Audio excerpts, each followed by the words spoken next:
दोस्तों इस वीडियो में अपन बात करने वाले हैं प्रकाश का अपरिवर्तन। तो वीडियो को एंड तक जरूर देखना। अपरिवर्तन क्या होता है, अपरिवर्तन के बारे में अपन डिटेल से देखेंगे, इसके नियम के बारे में। तो वीडियो को जरूर एंड तक देखना। तो चलिए गाइस वीडियो को स्टार्ट करते हैं। तो यहाँ पर अपन सबसे पहले अपन समझते हैं प्रकाश का अपरिवर्तन वास्तव में क्या होता है। देखिए मैंने प्रकाश का जो परावर्तन होता है उसको बना दिया था वीडियो। नहीं देखा इसका लिंक आपको डिस्क्रिप्शन या फिर आई बटन में ऊपर मिल जाएगा। तो इसको देख लीजिए। इसके बाद अपन को समझना है यहाँ पर प्रकाश का अपरिवर्तन। जहां पर अपन अपरिवर्तन की बात करते हैं तो अपन कह सकते हैं कि भाई साहब जो प्रकाश होता है वो भटक गया, अपने दिमाग से भटक गया। मतलब अपने जो मार्ग से जा रहा था उस मार्ग से नहीं जा करके वो किसी अन्य रास्ते पर निकल गया है। तो जो भटका हुआ प्रकाश जो होता है उसी को अपन क्या कह सकते हैं, अपरिवर्तन कह सकते हैं। अभी समझ में आपको नहीं आएगा, मैं अभी समझा दूंगा आपको। देखिए अगर अपन एग्जाम्पल लेकर के समझते हैं तो जब अपन 1 से लगा करके 10 क्लास तक पढ़ते हैं तो अपन का रास्ता एक ही होता है ना पढ़ने का। लेकिन अपन जब 11 से कॉलेज तक जाते हैं तो क्या हो जाता है, रास्ता भटक जाता है ना, लड़की के चक्कर में, गर्ल्स के चक्कर में भटक जाते हैं ना, भटक जाते हैं। तो वो जो भटका हुआ इंसान अपरिवर्तन की कैटेगरी में आता है। तो यहाँ पर ध्यान से समझिए इसको, है ना, प्रकाश का अपरिवर्तन। देखिए जब प्रकाश क्या करता है, किसी माध्यम से चलता है, किसी माध्यम से, और वो माध्यम होना चाहिए पारदर्शी, यानी कि प्रकाश उसमें घुसना चाहिए। तो जो प्रकाश उसमें घुस रहा है तो वो अगर अलग अलग माध्यम दो हो गए, तो पहले माध्यम अलग था और दूसरा माध्यम भी अलग था। घुसने घुसने के बाद जो निकलेगा प्रकाश वो पहले की तुलना में भटक जाएगा। तो वो हो जाएगा कौन सा, प्रकाश का अपरिवर्तन। यहाँ पर आप समझिए ध्यान से। मान के चलिए अपन का कि यहाँ पर मैं अगर क्या कर देता हूं, कांच ले लेता हूं। क्या ले लेता हूं, कांच। ये अपन का कांच है मान लीजिए, है ना। यहां से अपन क्या करते हैं, प्रकाश को गुजारते हैं भाई साहब। तो प्रकाश जो आने वाला होता है उसको अपन क्या कह सकते हैं, आपतित प्रकाश। क्या कह सकते हैं, आपतित प्रकाश या आपतित किरण कह सकते हैं इसको। ये आ रहा है ना, ये आ रहा है।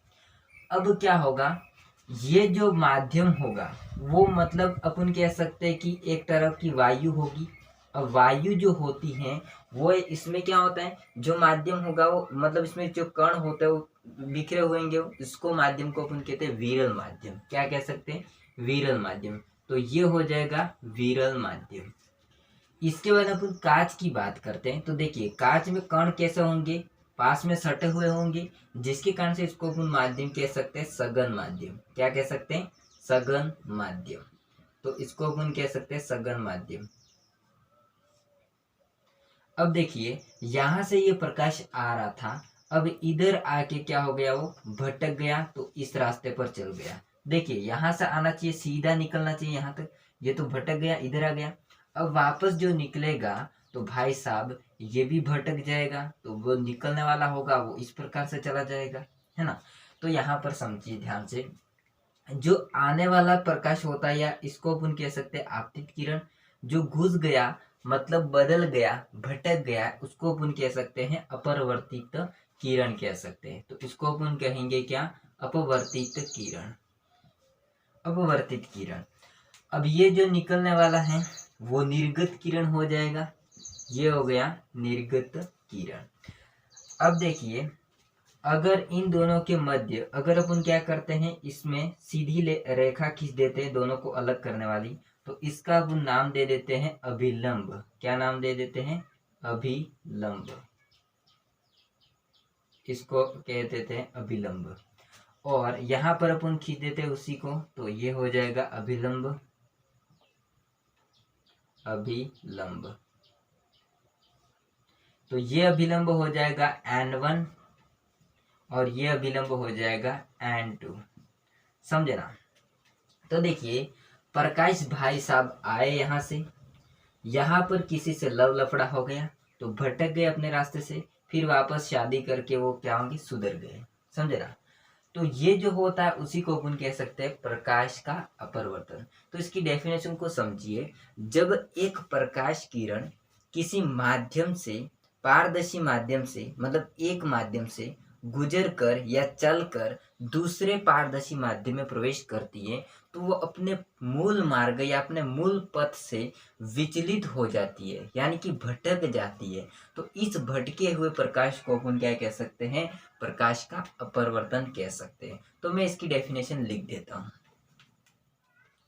तो दोस्तों मैंने इस प्रकार से इसकी डेफिनेशन को लिख दिया। तो डेफिनेशन को समझिए ध्यान से।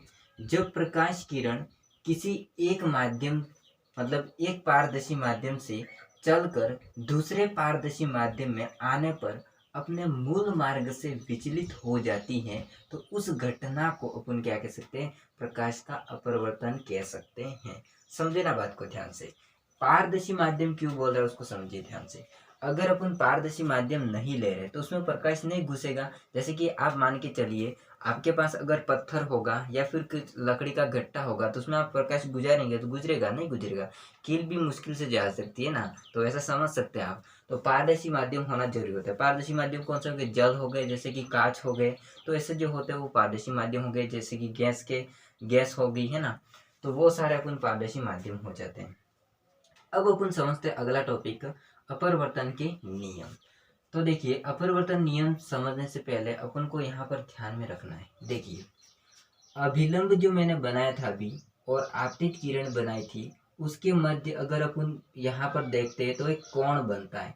इस कोण को अपन कह सकते हैं आपतन कोण आई। और अगर अपन यहाँ पर देखते हैं तो ये अपरिवर्तित किरण है और ये अभिलंब है, उसके मध्य यहाँ पर अपन देखेंगे तो यहाँ पर एक कोण बनता है जिसका नाम हो जाता है अपवर्तन कोण आर। उसी प्रकार से यहाँ पर बनेगा जो कि इसको सेकंड मान लीजिए तो इसको यहाँ पर आर, इसको भी आई मान लीजिए, इसको भी आर मान लीजिए। तो देखिए ये मैंने क्यों बनाया अभी मैं बताता हूँ आगे क्या होता है वो। तो देखिए इसके दो नियम होते हैं। पहला नियम क्या कहता है इसको समझिए।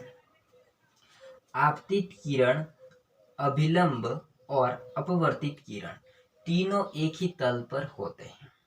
अब देखिए यहाँ पर समझिए अभिलंब अगर देखेंगे तो ये वाला चीज है, आपतित किरण देखेंगे तो ये वाली चीज है और अपवर्तित किरण देखेंगे तो ये वाली चीज है।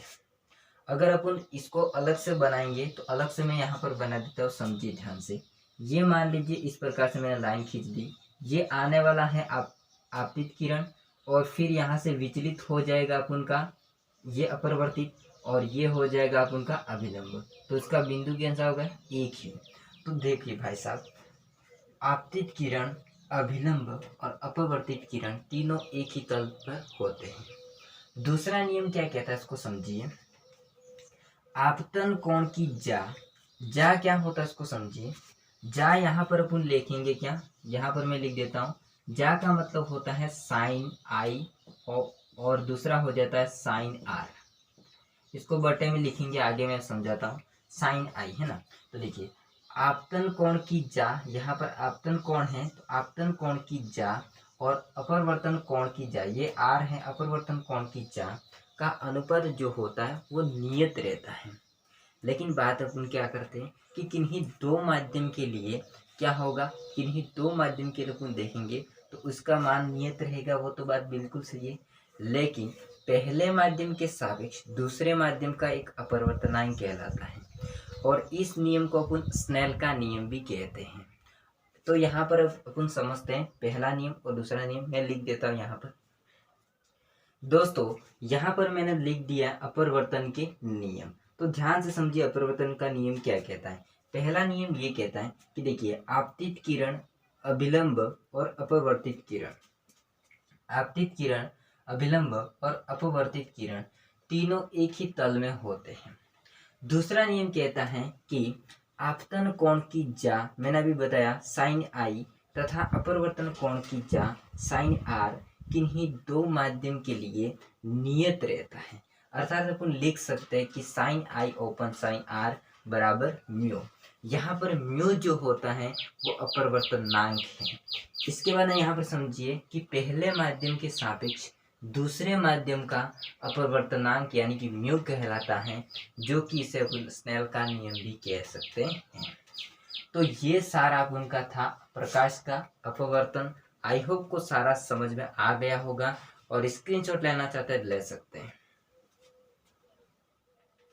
दोस्तों ये वीडियो आपको कैसा लगा कमेंट जरूर कीजिए, और वीडियो अच्छा लगा तो वीडियो को लाइक कीजिए, चैनल को सब्सक्राइब नहीं कर देना। सो गाइस आगे मिलते नेक्स्ट वीडियो, अंत तक बाय, जय हिंद, वंदे मातरम। और अगला अपन का वीडियो आ जाएगा प्रकाश की जो घटनाएं होती है, जैसे कि तारों का टिमटिमाना, इसके बाद में अपन सूर्य उदय और सूर्यास्त से पहले क्यों दिखाई देता है, साथ में अपन का तली का पेंदा ऊपर उठा क्यों दिखाई देता है। बहुत सी चीज़ें होती है, जो कि 2-4 चीज़ें होती है, उसको अपन आगे वीडियो में देख लेंगे। तो बाय।